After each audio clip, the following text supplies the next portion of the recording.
शिवलिंग को बनाने के लिए मिट्टी कहाँ की होना चाहिए, किस जगह पर बनाना चाहिए, मिट्टी में कैसा जल मिलाना चाहिए। जब शिवलिंग का निर्माण करें, शंकर के शिवलिंग को जब बनाए तो सबसे पहले कैसे बनाए, उस तक का विधान शिव महापुराण में और लिंग पुराण में कहा गया। महाराज कहा, क्यारे की मिट्टी हो, क्यारा मतलब समझिएगा, जिस मिट्टी पर कोई गंदगी ना करी गई हो, ऐसी जगह का कोई भाग मिट्टी का लाया जाए जहां कोई गंदगी ना करे। शिव महापुराण की कथा कहती है। देखो, पिछले वर्ष के लॉकडाउन से लेकर अभी तक की जो कथाएं आप लोग सुने हैं, उसमें शिवलिंग मट्टी का किस तरह से बनाया जाए और कैसी मट्टी हो और उसमें पानी कैसा मिलाया जाए, कैसा शिवलिंग तैयार करा जाए, उसका विधान वर्णन नहीं कर पाए, परंतु आज कथा निकली है तो उसको सुन लो। क्यारे की मिट्टी, क्यारे की मिट्टी मतलब जिस मिट्टी पर कोई गंदगी ना करी गई हो, ऐसी जगह की मिट्टी को लेकर जाए और मिट्टी को लाने के बाद थोड़ा पानी का सींचन कर दें, अर्थात घर में लाएं तो उससे पहले मिट्टी को पवित्र करें। अपने घर में गंगा जल रखा हो, यमुना जल रखा हो, सरयू जी का जल रखा हो, उससे मिट्टी का सींचन कर दें। मान लो अगर ये जल नहीं भी है तो जल के अंदर थोड़ा सा इत्र डालकर मिट्टी का सींचन करें। अगर इत्र भी नहीं है तो जल के अंदर थोड़ा सा दूध डालकर मिट्टी का सींचन करें। दूध भी नहीं है तो एक बेलपत्री जल के अंदर डालकर उस पानी का सींचन। बेलपत्र भी नहीं है, पीपल का पत्ता डालकर उसका सींचन कर दें। पर मिट्टी पर घर में लाते से ही, ये नहीं कि मिट्टी आज लाए और तुमको शिवलिंग कल बनाना है, तो मिट्टी अगर एक दिन पहले लाए हो, 2 दिन पहले लाए हो, 4 दिन पहले लाए हो, तो उसी दिन जल का सींचन होना चाहिए। यानी कि जिस दिन बनाएंगे उस दिन सींचन हो। मिट्टी पर पानी का छींटा, सींचन भले ज्यादा मत डालो, पर छींटा तो उस दिन लगा देना चाहिए जिस दिन घर में मिट्टी लेकर आए हो, जिस दिन लेकर।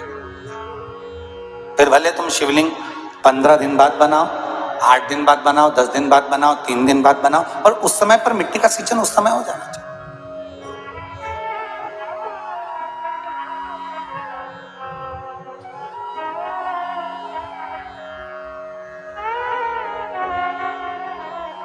फिर कहा,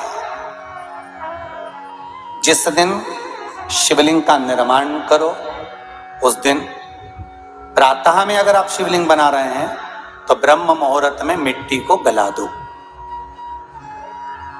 किस पानी से गलाना है उसका भी प्रमाण, उसका भी शास्त्र वर्णन करा। किस जल से गलाया जाए, शिव महापुराण की कथा कहती है, अगर आपको आज शिवलिंग का निर्माण करना है, शाम को आप शिवलिंग का निर्माण कर रहे हो, तो अपने पानी का जो मटका होता है, हंडा होता है, रसोई घर में जहां पानी भर कर रखते हो, उसके नजदीक में एक कलश जिसमें अलग से ताजा जल भरा जाए और उस पर प्लेट ढकी हो और उस पर एक चावल का दाना रखा हो, उस जल को लेकर आओ।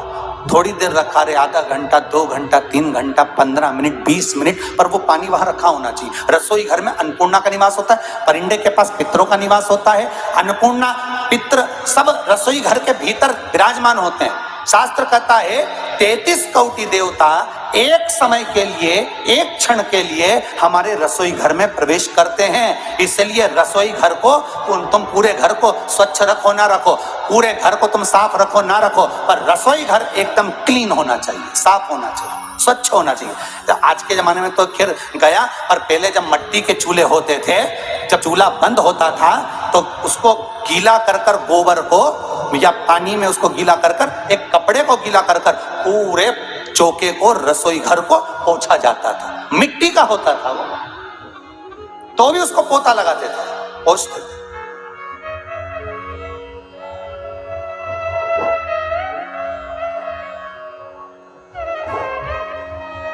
तो पहला क्रम है पार्थिव शिवलिंग का निर्माण। सावन के महीने में अगर आप शिवलिंग बनाते हैं, सोमवार को शिवलिंग बनाते हैं, तो नियम ध्यान रखिएगा महाराज, लिंग पुराण से है ये, इसका नियम ध्यान रखिए। क्या करना है, मिट्टी को लाना है, जल का छींटा देना, छींटा जरूर देना है, घर में लेकर आए और जल का छींटा होना जरूरी। 2 दिन तक 3 दिन तक मिट्टी रखी हुई है, और उसके बाद अगर आपने पानी का छींटा नहीं दिया है और आपने डायरेक्ट मिट्टी को गला दिया और उसके बाद बनाया, तो उसका कोई प्रमाण नहीं। जल का छींटा अवश्य। फिर उसको रख दें, 15 दिन बाद बनाओ, 4 दिन बाद बनाओ, 3 दिन बाद बनाओ, 2 दिन बाद बनाओ। शिवलिंग जब बनाओ तब उस मिट्टी को, जो कलश आपने रसोई घर में रखा है चावल का दाना रखकर प्लेट के ऊपर, अर्थात उस कलश का जल उस मिट्टी में थोड़ा सा डालिए। क्यों डाला जाता है उसका भी भाव वर्णन किया है। अब भविष्य पुराण, स्कंद पुराण और अग्नि पुराण, इन तीनों से ले लिया गया। वर्णन किया गया, जब उस कलश का जल हम डालते हैं तो उस कलश में पितरों का भाव आ जाता है, अन्नपूर्णा का भाव आ जाता है, घर में लक्ष्मी का भाव आ जाता है, संपदा का भाव आ जाता है। पूरे 24 घंटे के अंदर एक क्षण के लिए रसोई घर में 33 कोटि देवता आते हैं, तो वो देवता का सारा भाव उस कलश के अंदर आ जाता है। और वो जल जब हम उस मिट्टी में मिलाते हैं तो गंगा, यमुना, सरयू, सरस्वती, ये 33 कोटि देवता में, तो इन सब का आनंद उस जल में आ जाता है। और वो जल जब हम मिट्टी में मिलाते हैं तो मिट्टी पवित्र हो जाती है, स्वयं कैलाश अधिपति को स्वीकार करने के लायक हो जाती है, निर्मित करने के लायक हो जाती है।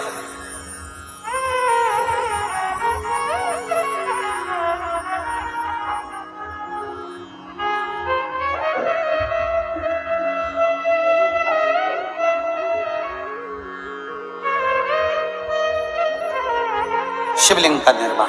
अब शिवलिंग का निर्माण कैसे करना? मिट्टी में गला दिया पानी में।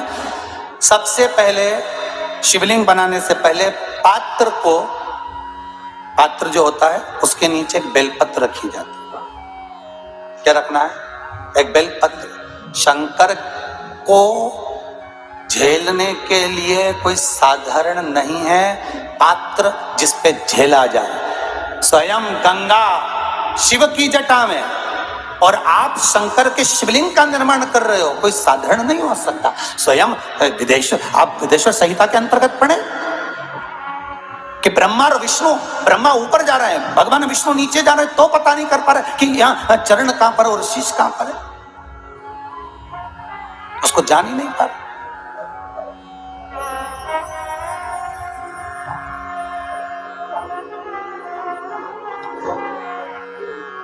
बस एक बेलपत्र,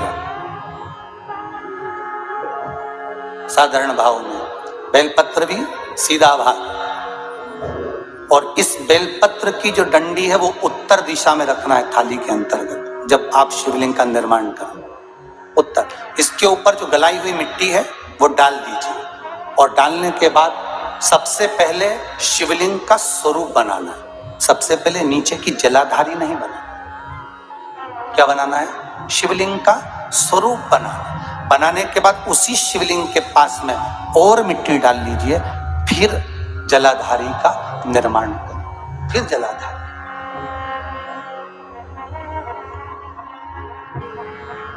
शिवलिंग जलाधारी निर्मित हो गई। शंकर जी का संपूर्ण परिवार शिवलिंग में रहता है, आपको पहले भी कहा। भगवान भूत अधिपति भूतेश्वर भगवान शिव का संपूर्ण परिवार शिवलिंग में है, पहले भी कथा में कहा, आज फिर आपको वर्णन कर देते हैं। जैसे ये जलाधारी है गोल, ये चरण है, ये शिवलिंग है। ये जो गोल भाग है जहां पर भगवान शंकर का शिवलिंग रखा है, ये पार्वती जी का हस्त कमल है। जहां से पानी नीचे गिर रहा है, इसके राइट भाग में श्री गणेश जी का स्थान, लेफ्ट भाग में श्री कार्तिकेय जी का स्थान। बीच में जो एक मोटी सी लाइन होती है जलाधारी में, वो पार्वती जी के सुंदर पुत्री अशोक सुंदरी का स्थान। शंकर जी के ऊपर जो तिकोनी रखी रहती है, उसके ऊपर से जो जल बूंद बूंद नीचे गिरता है, ये जो पानी बूंद बूंद नीचे गिरता है, या आप कलश से जल चढ़ाते हो या आप श्रृंगी से जल चढ़ाते हो, तो ये जो पानी गिर रहा है, ये शंकर भगवान की 5 पुत्रियां, जया, विषहरा, शामरीबारी, दोतली और देव। ये शंकर जी की 5 बेटी, 5 पुत्री।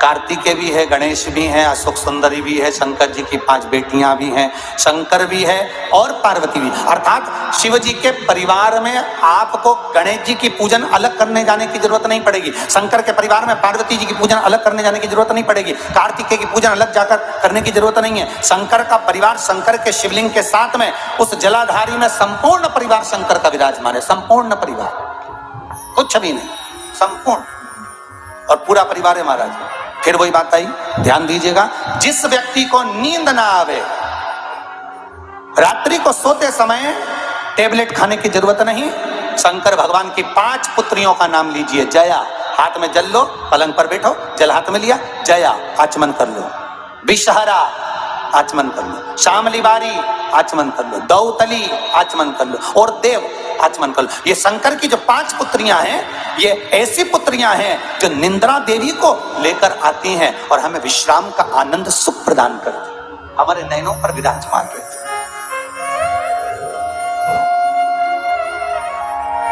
हाँ, यदि विवाह नहीं हो रहा, शादी नहीं हो रही है, बहुत समय से लगन देख रहे हो, शादी नहीं हो रही, बहुत समय से परेशान हो गए कि विवाह ही नहीं हो रहा, हम तो टेंशन में पड़ गए, लड़की 28 साल 30 साल का लड़का हो गया, विवाह नहीं हो रहा, कुछ मत करो।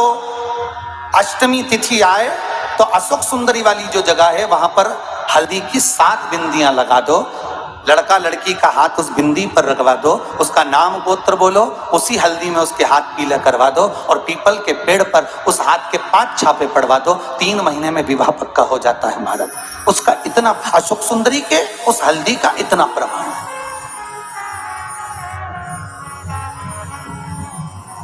3 माह के अंतर्गत विवाह न किया, इतना इतना प्रमाण है महाराज। भगवान शिव की आराधना का कोई साधारण फल है।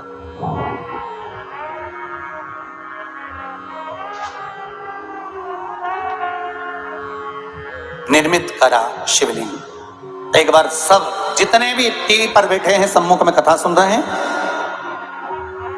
फेसबुक यूट्यूब पर सुन रहे हैं, एक बार साथ में समझें वापिस निर्माण को, शिवलिंग के निर्माण को। मिट्टी लाए, स्वच्छ जगह की, जल का छींटा दिया, रखा। जब शिवलिंग बनाया तो 1 कलश पानी पहले से 2 घंटा, आधा घंटा, 15 मिनट, 20 मिनट पहले उसको रख दिया, उसी पानी से उसको गीला करा। गीला करने के बाद उसका निर्माण सबसे पहले बेलपत्री, बेलपत्री के ऊपर मिट्टी, मिट्टी के ऊपर रखकर शिवलिंग का निर्माण, फिर जलाधारी का निर्माण और शिवलिंग का निर्माण पूर्ण होने के बाद में फिर बाबा का सुंदर भाव से आप श्रृंगार करें, अभिषेक करें, पूजन करें। और एक बात याद रखना, पार्थिव शिवलिंग का अगर निर्माण करा है तो आपको वो पार्थिव शिवलिंग को रात्रि होने से पहले विसर्जन होना जरूरी है। हाँ, अगर कोई भी शिवरात्रि का दिन है तो फिर आप पूरी रात रख सकते हो, हरतालिका तीज का दिन है पूरी रात रख सकते हो, बड़ी तीज है, छोटी तीज है, आप शिवलिंग बनाए हो तो आप पूरी रात रख सकते हो, विशेष कोई उत्सव है, श्रावण का महीना है, पूरी रात रख सकते हो। पर बाकी के समय अगर आप शिवलिंग का निर्माण करें तो उसको सूर्यास्त होने के पहले आप उसको नदी में, जल में, जलाशय में विसर्जन करें। और ध्यान दीजिएगा, विसर्जन करते समय जब आप विसर्जन करें, पानी में अपने पात्र को, शिवलिंग को जब छोड़ें, उस समय पर ध्यान दीजिएगा कि शिवलिंग की जो जल की धार है, जिसका उत्तर की ओर जो जल की धार होती है, विसर्जन करते समय वो जल की धार अर्थात वो उत्तर का भाग हमारी ओर होना चाहिए और थाली इस तरह से पकड़ें कि वो भाग हमको जब डालें तो वो भाग हमको दिखे, थोड़ा सा नजर आए पानी में डालते समय। और जब वो थोड़ा भाग दिखता रहे, और जिस लिए आपने शिवलिंग बनाया, जिस कामना से आपने शिवलिंग बनाया है, वो कामना उस भाग को पानी में देखते देखते बोल दीजिए, वो कामना पूर्ण हो जाती है। इसको कहते हैं पार्थिव शिवलिंग का निर्माण करना और उसकी आराधना करना। उसकी आराधना कई लोग करते हैं, बना भी लेते हैं, पूजन भी करते हैं, और कई बार कहते हैं हमारा काम नहीं, तो उसमें भगवान का दोष नहीं है, दोष अपना देखो। आप आए नहीं, सुबह हो गई, मेरी पूजा की थाली धरी की धरी रही।